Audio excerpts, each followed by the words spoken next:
I'm either going to write I love you or I hate you on this piece of paper. If you were to go about the rest of your day without seeing this is like a Schrodinger's I love you. How you felt would be based on your assumption of what is on this piece of paper. So if you went about the rest of your day thinking I love you was on this piece of paper, but really I hate you is on this piece of paper, you'd feel good for the rest of your day. Because what's actually on this paper doesn't really matter to you and your emotions. What you think is on this piece of paper is what matters to you and your emotions. Same is true the other way around. If you were to go around the rest of the day thinking that I hate you was written on this piece of paper, and you felt miserable and felt like, oh, that Dave's a bit of a prick because he hates me, then it doesn't really matter that I love you is actually written on the piece of paper. Because what matters to us is what we think. So that's what matters to us. And we need to learn to kind of separate that. And we also really need to learn to not project that as well. If someone goes quiet with you, our initial reaction is to think that this person's upset with us. It can be very hard to not project that, like, okay, especially if you know you've not done anything. You might then start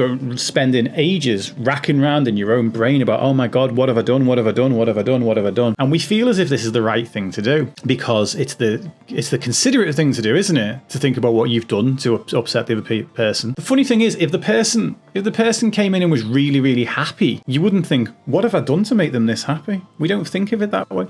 We only notice it when the reaction is adverse or negative. Just bear that in mind.